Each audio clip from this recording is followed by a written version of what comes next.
So the webinar is now live. Oh, it's a webinar. Yes. So Just going to wait for some more people to enter the room. I reckon we'll wait 60 seconds and see how we go and then can kick off cool. The webinar.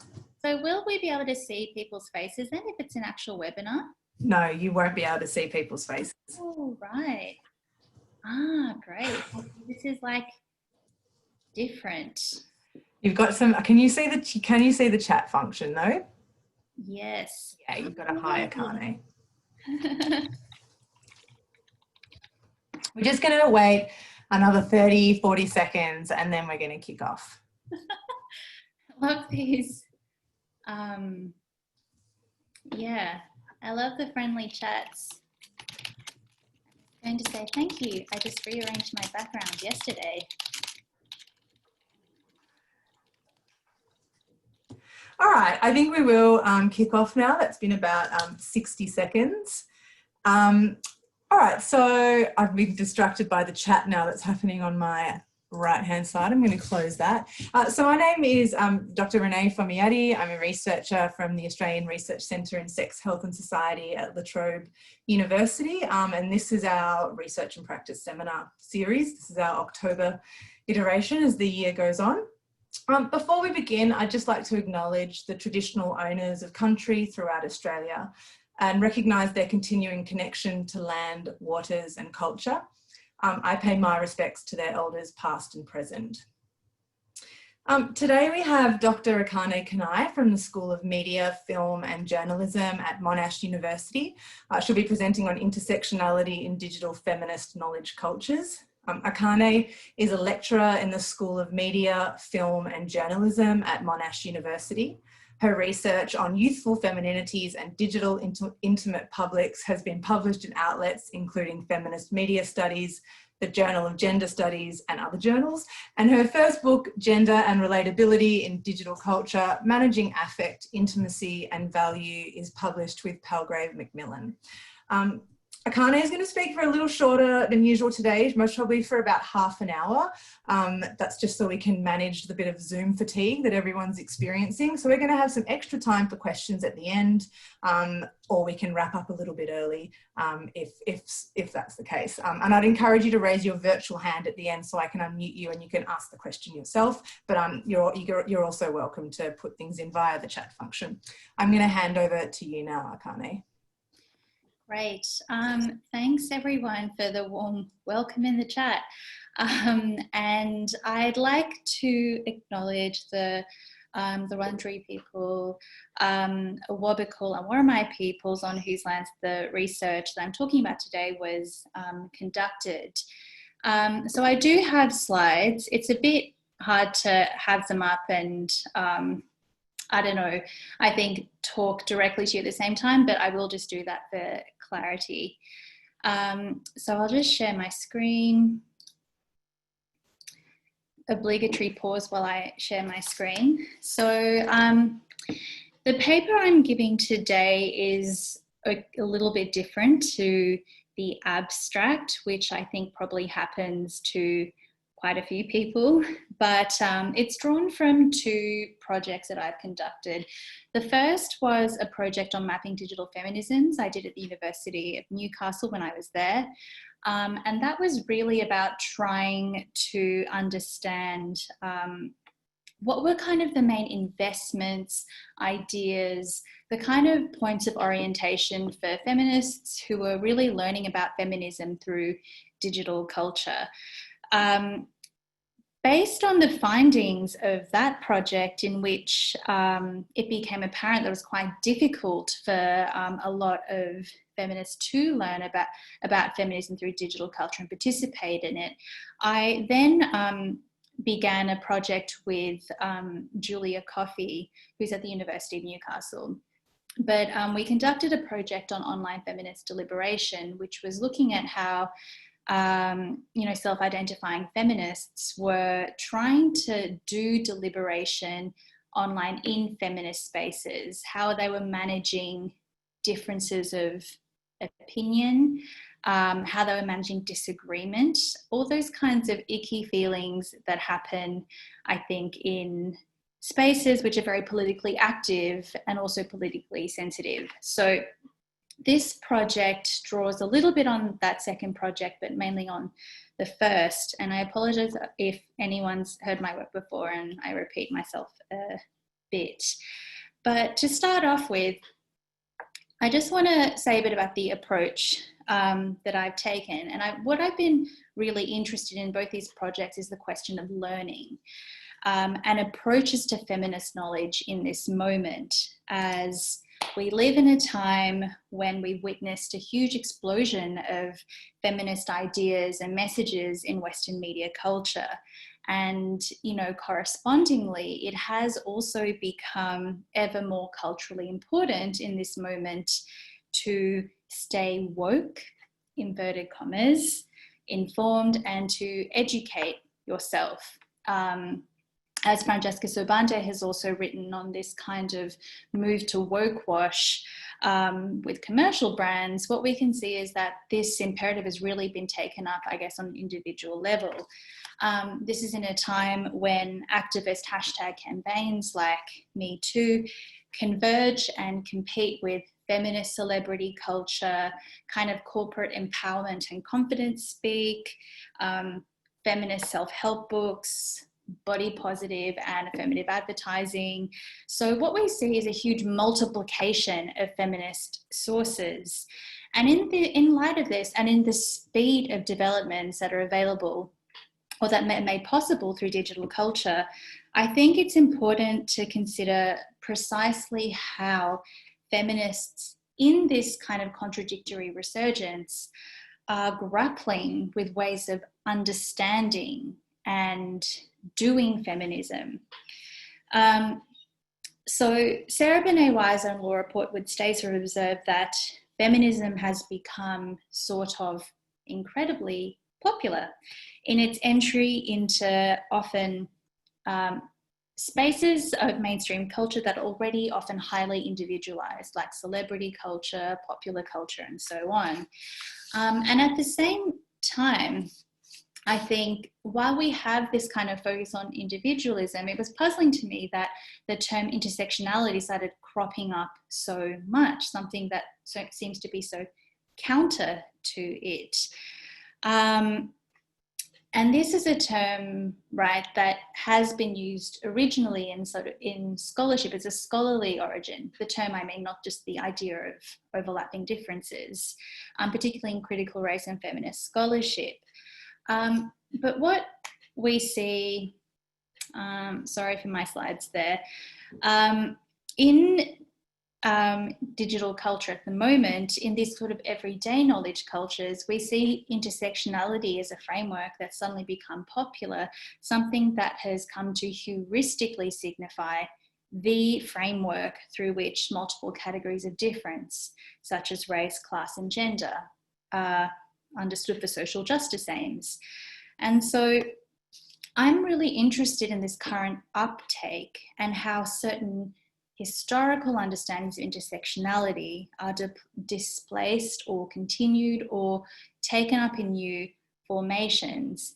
And by saying I'm interested in this the way in which historical framings are taken up, I'm not saying that necessarily we have to hold on to them in their original form. And at the moment, I've been reading this book by Jennifer Nash, which is really incredible, called Black Feminism Reimagined. And, you know, she's quite, I think, critical about this need to hold on to things as they are and this kind of proprietary warring over what intersectionality is. So I'm trying not to do that, but in keeping with the way, you know, Kimberly Crenshaw in more recent years has called to look at what does intersectionality do and how is intersectionality used. That's what I'm trying to do in this talk, trying to see how intersectionality travels and moves and was used by my feminist participants and the cultures they took part in. So this was actually not the original element of my project, but this became obviously it was such a central concern for my participants that I ended up developing this strand of my research. So today, what I'm going to be looking at is the way it manifested in two forms. So intersectionality as a personalized form of identity, and intersectionality as a framework for difference. So I want to first give some context on how participants were using digital culture for feminist aims. And so what my feminist participants would do would be to create mediated worlds in which they were immersed in feminist sources of knowledge. So social media streams of knowledge, feeds would be customized to really reflect their politics. So, for example, Lana, a young white woman who was devoted to a number of social justice causes, told me that for me, it just feels like I'm immersed in it now. So I don't feel I'm actively seeking information regularly because it's just there all the time.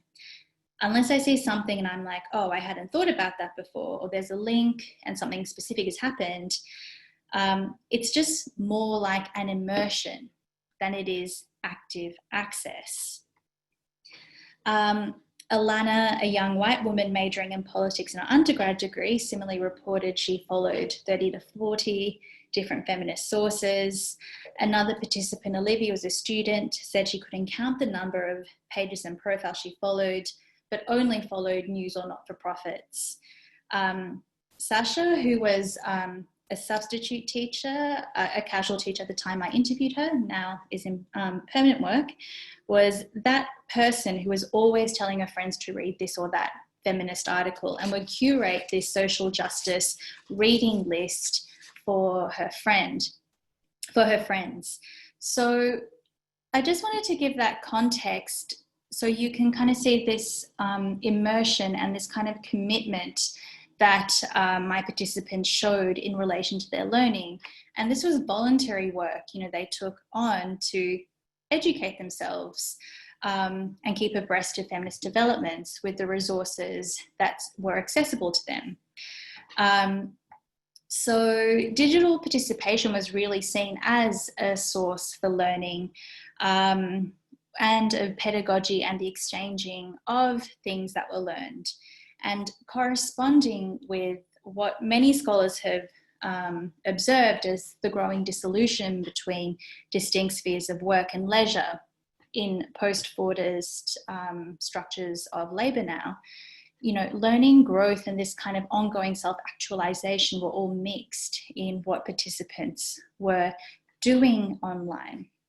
So that's kind of the background. And so with this kind of background of immersion and continual learning, intersectionality became interpreted as a means of ethically approaching the world and knowing how to act in relation to others in ways that could always be continually modified and refined. So, this was understood as an outward, politically oriented approach, but it was also very much an intimate, personalized endeavor to work on the self, right? So one's individual feminism was frequently the subject of evaluation, and feminisms could be practiced badly, wrongly, or often the term came up, problematically. So adopting intersectionality meant a kind of identification. I am an intersectional feminist, or I am intersectional. And this was counterposed to being a white feminist. So intersectionality became kind of the idealized form of feminism, white feminism as kind of the bad feminism to avoid. And it was primarily through diagnosing and evaluating problematic white feminist practices that claims to intersectional status could be made. The issue, however, I'm not saying that this work isn't important, because I do think it's important to be able to understand how whiteness and practice of white dominance operate in very subtle ways. However, what seemed to come up often was that whiteness and blackness, I think, were often quite simplified, underplaying differences within these categories. And there was a question of, in terms of blackness, to whom blackness was referring, because so many examples came from the US when participants were seeking to explain intersectionality to me. There was this question of, does blackness refer simply to the US context, for example? So there were other changes as well that I noticed that I'll go into, but this personalized way of interpreting intersectionality was quite different to the, I guess, its structuralist history in ways used by, Crenshaw, Collins, Nero Yuval Davis, and so on.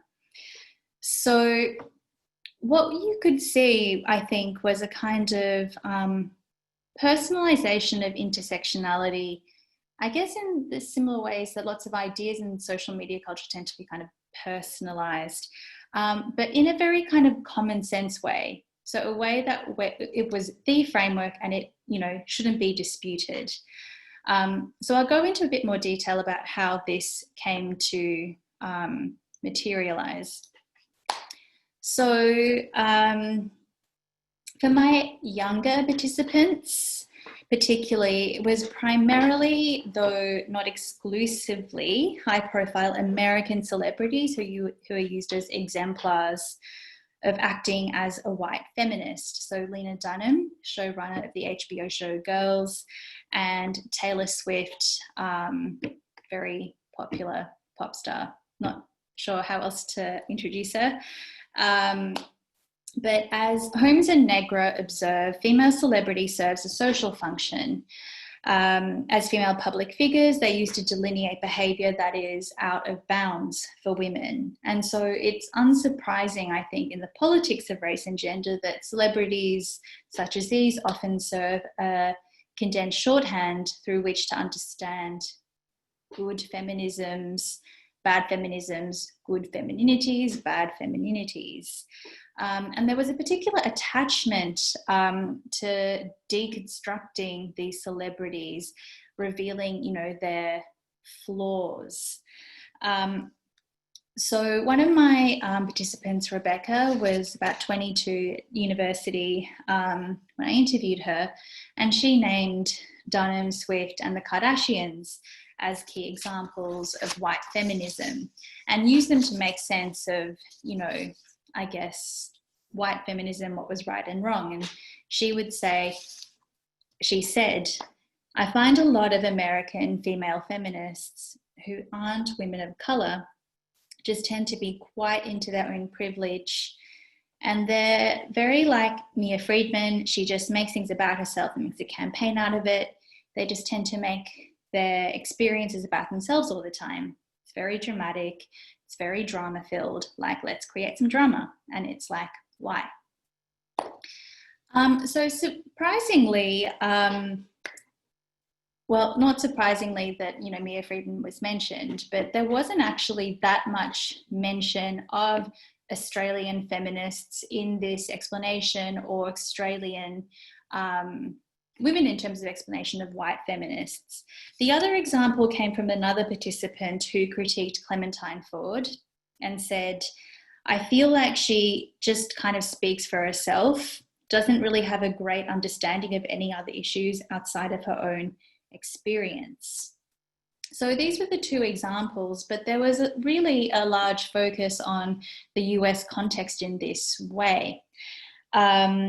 So white feminism seemed to canvass a lot of things: a clear blindness to racism, being ignorant or uninformed, practices of privilege that white women were considered capable of individually renouncing. So whiteness suggested a kind of power that needs to be constantly checked, and indeed it was dominantly translated as keeping your privilege in check. But as Sonia Crooks has argued, while useful to some degree, I think, it is useful to try to think about those things in everyday interaction. But, it's kind of contradictory because privilege is generally understood, as Crooks argues, to be structural and systemic. And yet these strategies also bring highly individualized notions of the ability to counter those systemic features. So what we see in this kind of, I guess, way of knowing feminism, it's kind of epistemological vantage point, is that, there was a focus on knowing feminism through deconstructing texts and deconstructing what was behind the text. And celebrities were the most accessible texts, right? So they were the most accessible resource for talking about learning and discussing intersectional feminism. But this also tended to foreground ways of knowing feminism that lent themselves to classification, diagnosis, and judgment. Judgment of the correctness of self-representation and personal behaviour. So this required the continual interrogation and revelation of faults or flaws beneath the surface of the text. And there was a big focus on American celebrities' spectacular missteps, which I think is interesting because even though we're talking about the way intersectionality as a concept has travelled, it's travelled across disciplines, it's travelled across geographical borders and into popular culture, it still seemed to return in its focus in where the activist gaze was oriented, right, back to these US famous white women. And so the forms of knowing intersectional feminism ended up also quite abstract and individualistic. So because it required the knowing citation of good and bad behavior. When Taylor Swift was mentioned, it was almost kind of known that you couldn't outwardly, be really into Swift on the topic of feminism. There was kind of this knowing citation of what was seen to be good and bad. And this very much focused on media. Because media was central to this idea of having one's own platform through which you perform and do feminism. So white feminism often involved failing to use one's platform correctly. So, for example, Lena Dunham might fail with her platform being the HBO show Girls. The Kardashians here might fail in their platform by, I'll have to explain this anecdote afterwards, but to do with the way they branded themselves on these t-shirts. But also anyone, because everyone had access to some form of media via social media, everyone had a platform. So these kinds of conceptions of intersectionality deriving from celebrity do's and don'ts, because they remained very much about representation, created a conception of the self that needed to conform to these kinds of very correct representations through social media. So Alana, one of my participants, described using social media as her platform in what kinds of stories she would showcase, and those stories would tell a story about who she was as well. So she said, you can definitely become aware of the fact that you're of privilege, and I definitely try to, but I can't always separate my privilege from reality, unfortunately. So Alana said, what I try to do is give a platform to feminists who are women of colour or trans women. You take a step back and you let them kind of fight their battles rather than fighting it for them. So interestingly here, one's white or cisgender privilege was kind of seen as a platform that, was made concrete through social media. And this kind of platform was a blank, elevated space, a space where you could elevate other kind of political interests. And this is quite similar to the way platforms are talked about as Tarleton Gillespie has noted, this idea of this neutral space which you can elevate other interests.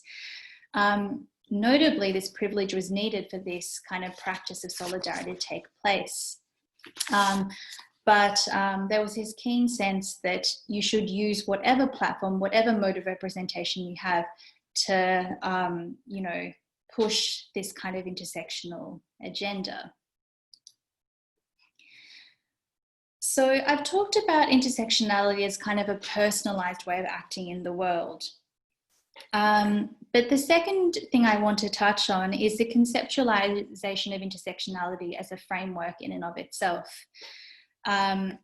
So intersectionality was conceptualized by my participants also as a framework through which women's differences could be known and accounted for.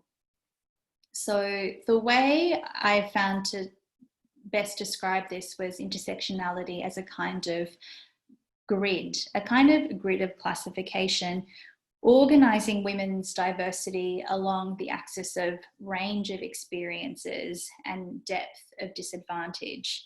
So this perspective on the range of experiences came through in Rebecca's response, who defined intersectional feminism for me when I asked her what she meant, as she'd been using it, the term a lot. And she said, how I would define it is the intersection for women, for class. Sorry, I had it. I say it perfectly online.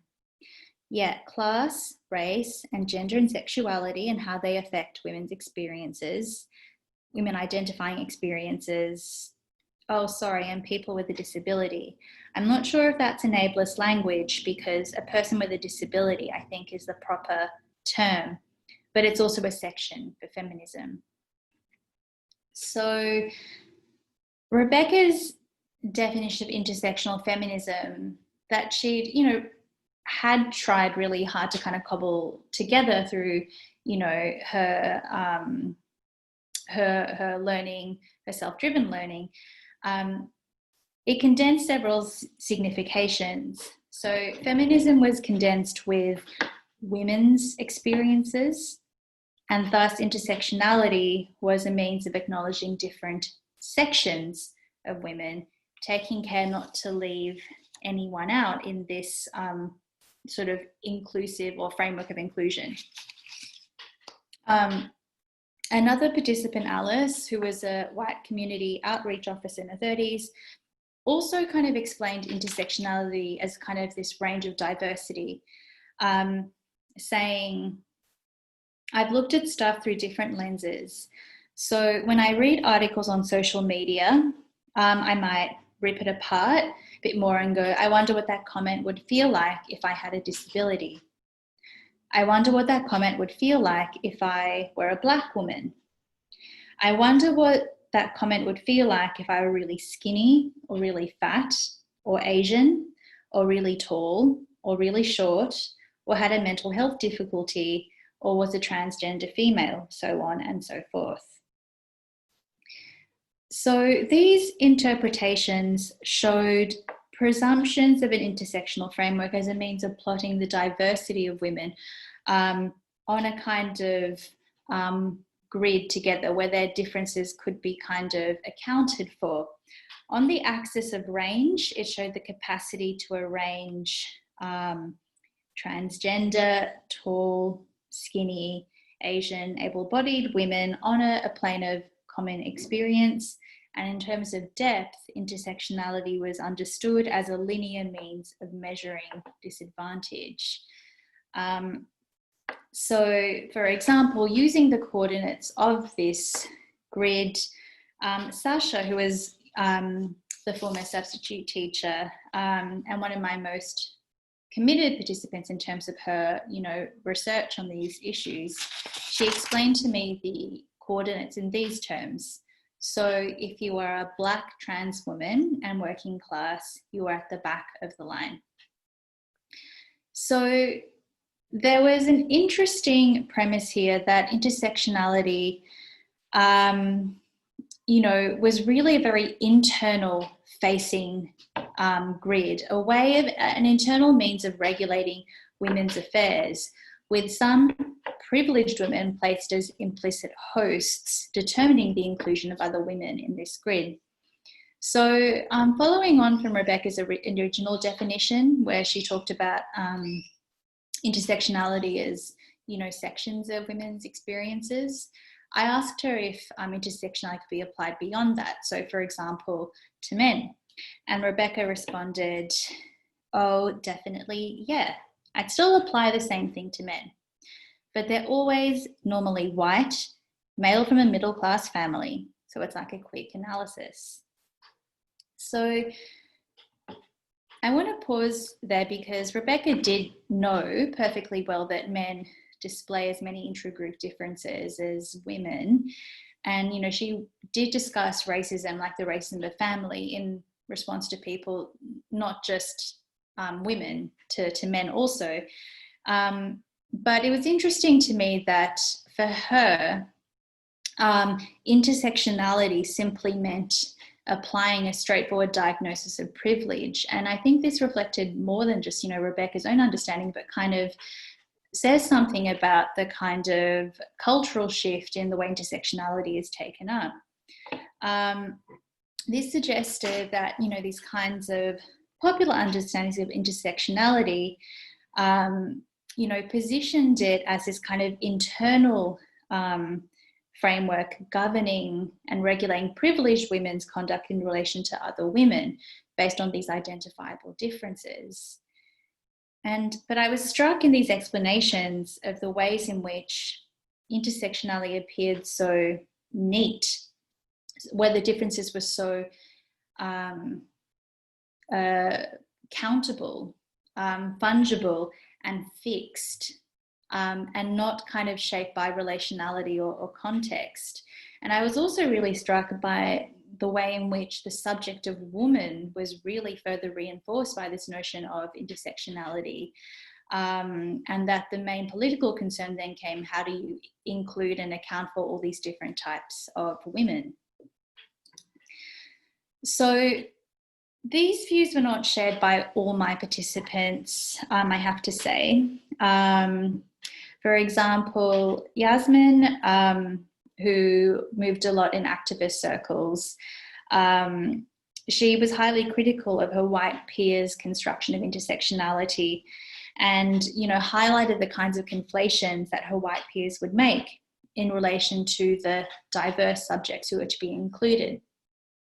And she said, the thing is, they kind of think they're talking about race, but it's this idea that all people of colour are the same. And she said, well, no, some people of colour are Indigenous, some people of colour are middle class. The racism I face is really different to the racism my mum faces because she's an accent and she dresses in Pakistani clothing. And I found this particular sentence very resonant with me and my own experiences, as I have reflected also on the way I'm differently positioned compared to my own mother in terms of our accents and how this really shapes the way that we're received.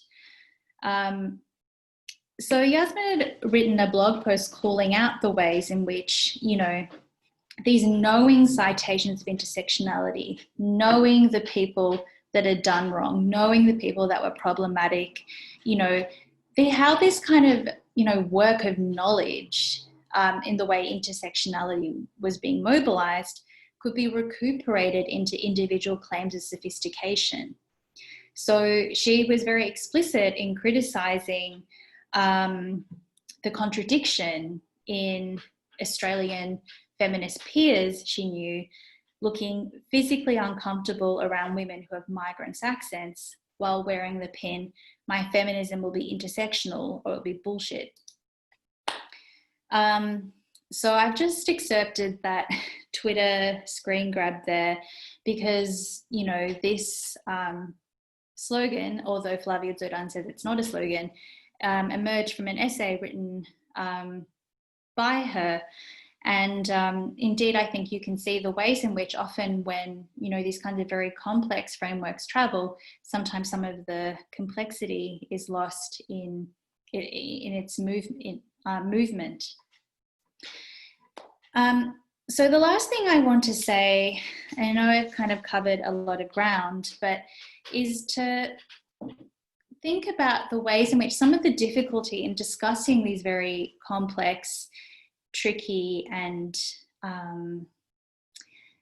icky even topics is the ability of how to really talk about difference in digital spaces, because they're often spaces in which people gather in order to be able to learn and to connect.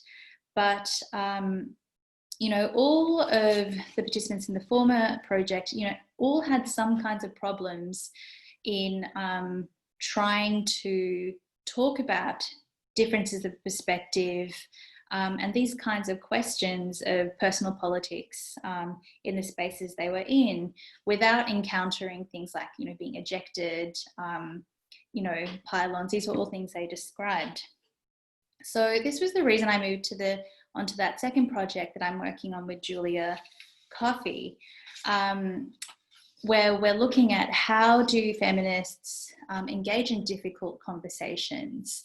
How do they have these questions, you know, talk about these questions of complicity and hierarchy in which we're all involved?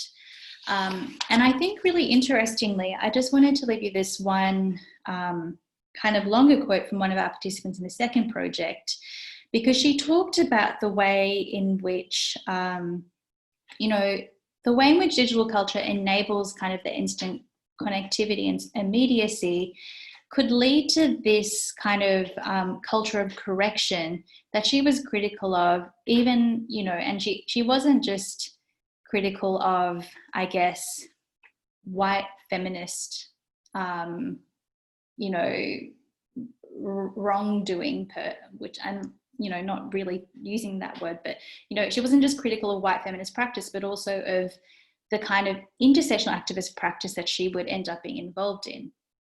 So she said, you know, she was in a queer feminist group of people of colour, and she talked about how, you know, there would always be these white girls doing the most like old cringeworthy stuff, and someone would post it in the group that she was in, the queer feminist group for people of colour, and be like, hey, let's let this person know what they're doing is really inappropriate. But then she reflected that it would end up sometimes just like a dogpiling thing, where half the group would go to this person and be like, you're horrible, blah, blah, blah. And sometimes it would be useful and people would reach out, but sometimes it would escalate. And sometimes it was just like people go with no constructive aspect, just going in to be like, you're bad, you know.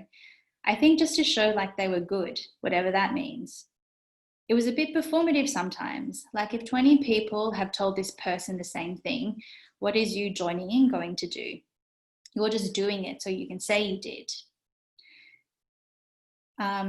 So at this point I asked Lydia, I remember you said there was this performative aspect. So, I mean, why do you think people felt that need? And she responded, I think it's become kind of like a trendy thing now to be an outlier and to self-identify as an outlier. Like it makes you look like a good person. It makes you feel like a good person too. So I think there are all these other questions about, you know, broader questions about activism and social media culture, actually that my PhD student Natasha Zhang is also working on. These questions of what does it mean to be seen to do the right thing in digital culture? And how does this shape the ways in which we do feminism, we do anti-racism, and the way we think about what we're doing? So I know that was kind of a lot. It's hard because I can't see your faces, so it's hard to judge how this is going down. But I hope this brief description of these accounts of intersectionality, how they were mobilized in people's actual lives, doesn't leave you in doubt of the commitments and the good and the intentions of my participants who, you know, as I've said, were really committed to learning. But I think there's a question about what kinds of resources are there for really engaging and learning in these kind of difficult questions? When popular culture and digital culture become the main go-to resources, what might be the connections between, you know, practices of feminist knowledge and, you know, what we're kind of seeing more in social media culture? So practices of judgment, disciplining, sorting, and classification. So maybe it's something we can talk about in question time. Thanks.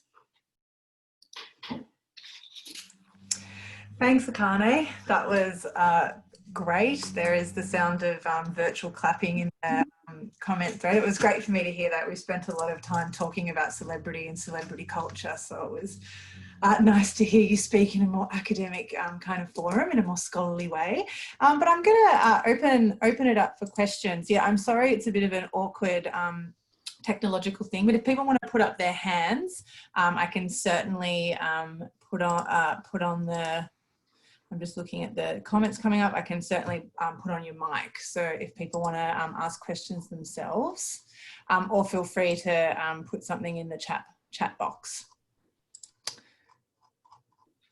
We've got no questions at the moment, so perhaps yeah, perhaps I can, oh, do we have a question there?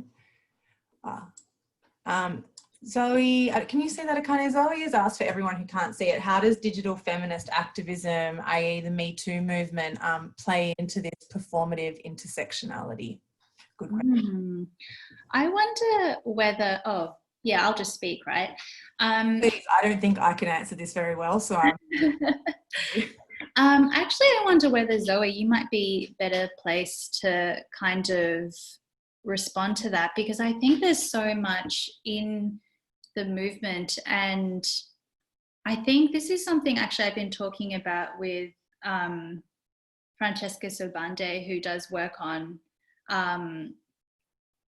you know, woke washing, and I think it's something about the politics of visibility, I think, because in some ways it's so important to make things visible, things that haven't been visible seen, even though we've known for a long time that, you know, sexual harassment and assault is something that, you know, is a long-standing problem in employment, and it's a hugely gendered thing.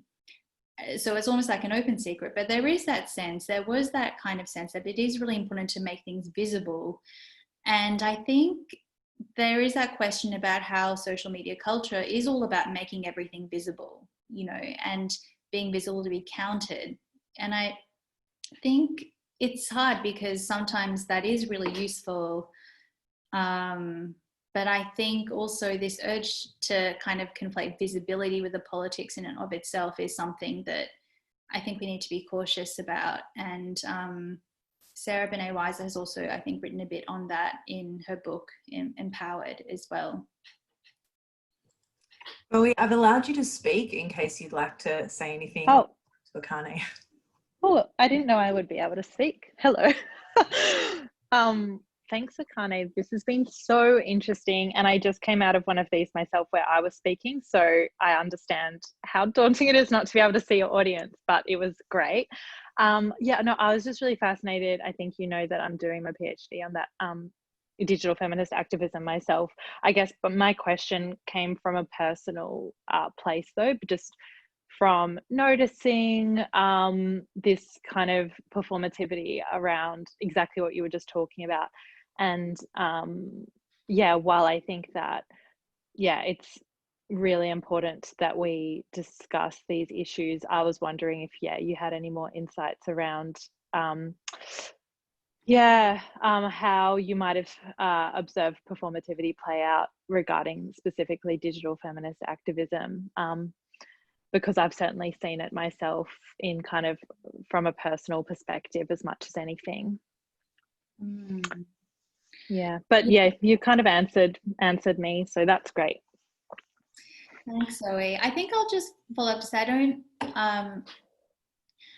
don't have any kind of very clear examples of that that come to mind right now, but I do think there is a question of benefit and distance sometimes with activism as well, because activism can be very broad now in what it means, and I think that also, you know, a good thing, you know, but I think there's a question of how are we able to, in the question of who is able to benefit from the performance, I think that's sometimes the question we also need to ask, who can sort of dip in, perform their feminist colours, and right. I think there's some question about distance and mobility, and who is stuck with a particular position as well.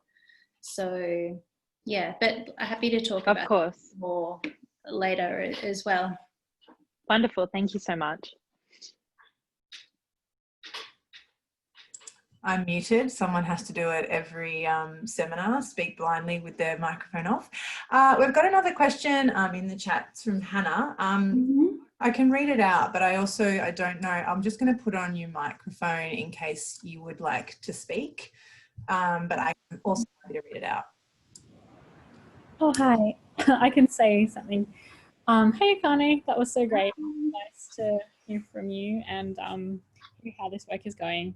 So my question's really about how trans exclusionary feminists fit into these conceptualizations that you're offering of digital feminism. So I think I see a lot of talk about, you know, there's a lot of people who want to say that trans exclusionary feminists are not feminists. They're just like, they have nothing to do with feminism, they don't represent feminism. But certainly the TERFs identify as feminists and have kind of used this new term, gender critical feminism, to identify themselves. And so what you have, whether you agree that they're feminists or not feminists, these competing kind of feminist identifying groups operating in online spaces, often very having really full-on interactions. And I guess I just wanted to know what you thought about this, how it fits in, because I guess I would imagine the feminists you're speaking to would be the ones that were very anti-trans exclusionary feminist practices, but it's like maybe a generational thing, or I don't know. I'm just wondering how it kind of fits into, if we're going to make kind of claims about what digital feminism looks like today, how you can fit this other discussion.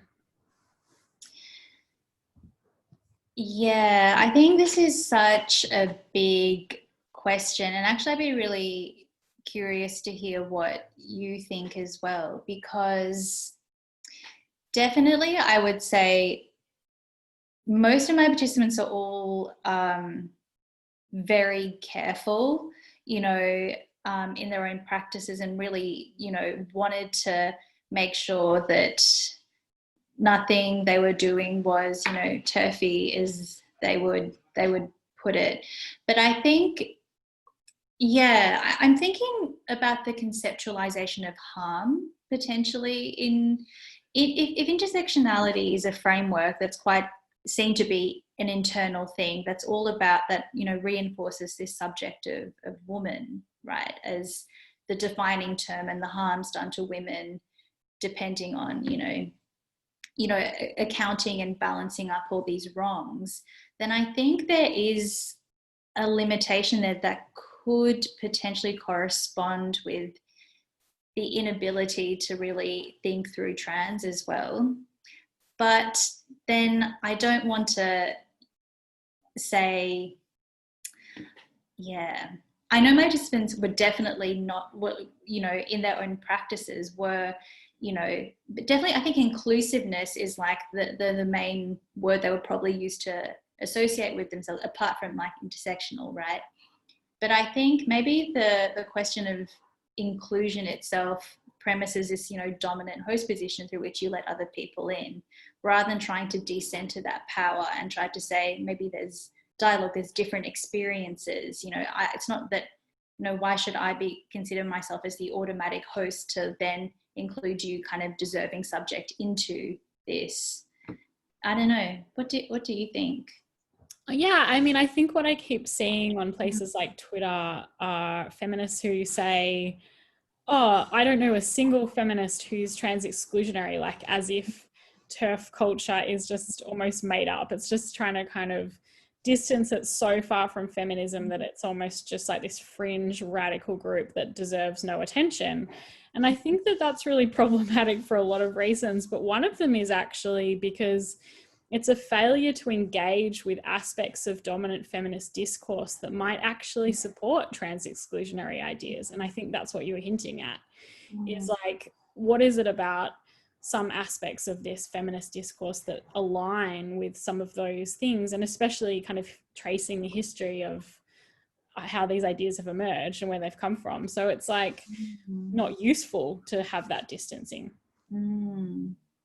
Yeah, no, maybe it's worth even like becoming more explicit about it. I think in my own work on this, I feel so tentative actually, but yeah, thanks. That's anyway, it's a really, I think, generative question. Okay, thanks for that. We have an anonymous question. I don't know if you can see that, but I'll just read it out for everyone. That a lot of social media activism has been branded as clicktivism or slacktivism. How can we be sure that digital feminist work is not merely performative? What are strategies that we can employ to make sure we are translating what we do online to our real lives? That's in quotes, not that our online, offline identities are entirely separate. Yeah, I think, yeah, I mean, I guess there's a lot in this question, I think. I think it's very tempting to kind of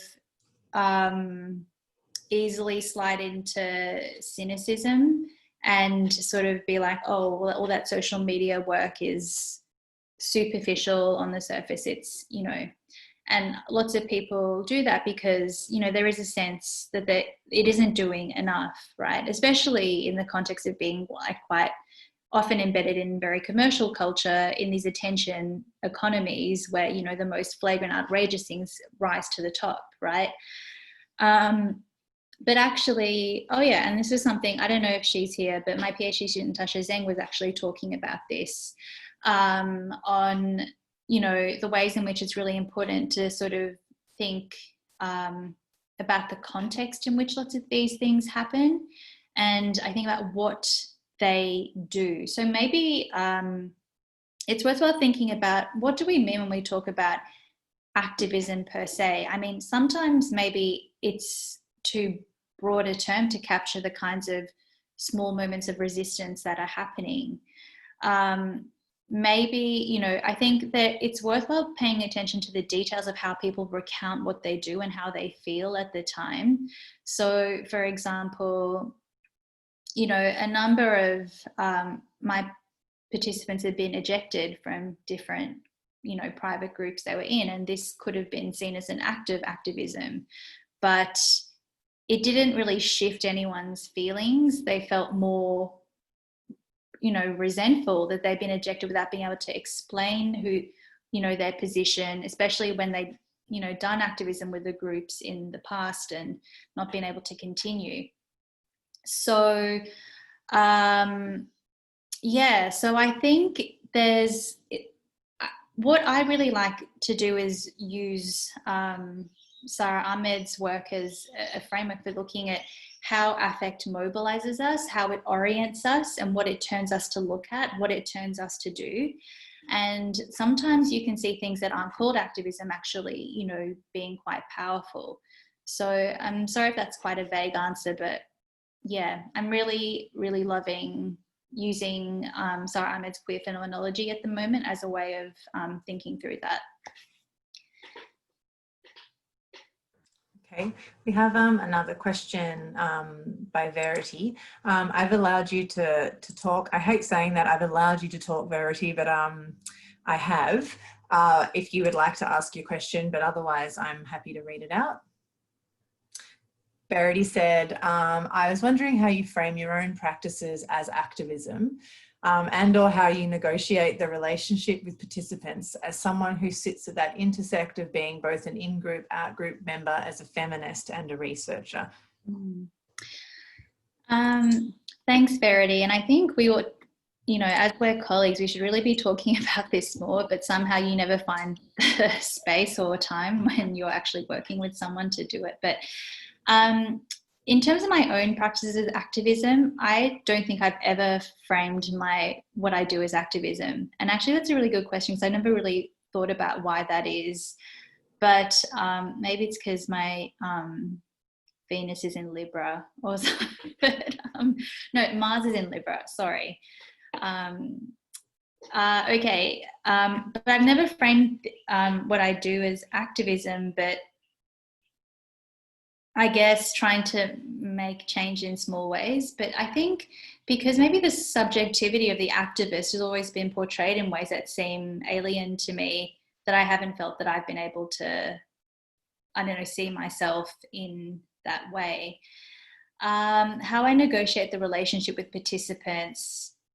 Yeah, so that requires a lot of understanding from participants. So in my first project, I just asked my participants, what would you think if I asked this? I decided to not sit in on the groups because I thought that was not right, as even though, you know, my demographic would kind of fit in the groups, and I had, you know, friends who could vouch for me, so to speak, in some of these groups and permit me entry. I didn't feel comfortable doing that because I didn't think that I would ever take off the academic hat. And I know that some people manage this really well.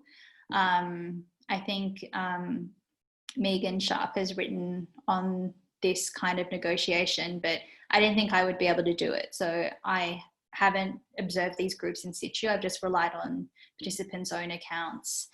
And then in the second project, I think with Julia and I, we were just quite frank and said, look, we don't know enough, you know, like these, you know, as participants, you're going to be able to tell us much more about these spaces than us just, you know, following through. So we just kind of sat back and tried to let participants judge the limits of what they wanted to talk about and what they felt was most pressing, I guess. Got another question here from Emily saying, I wonder through your work on Sarah Ahmed and affect, what you think of shaming as a potentially productive form of affect. Oh, in terms of, I'm thinking about this as someone who does work in alcohol and other drugs, and but a productive form of affect. Get called out and seek out learning opportunities for feminism and intersectionality. Just as I was reading that, I was thinking that there's this, you know, kind of long argument that you should be shaming people into recovery or shaming people into abstinence, you know, but thinking about stigma and things like that. But anyway, I'll let you answer that question now, Akane. I think this is a really open question because personally, I don't know. I know sometimes everyone has the urge to shame things that they see as really awful, you know. But I don't know. Sarah Ahmed also says that shame doesn't stick to the people who ought to, it should stick to. So, you know, in her example of the white Australia, not the white Australia, the apology, the government apology for the stolen generations, she talks about how shame is used to recuperate it into pride. It's recuperated the sense of, you know, because we are ashamed, we can then be proud and stand up as Australians. And so, you know, I think maybe from using that framework, that would be the question of, it's not really productive because it doesn't stick. It's kind of just converted into something else.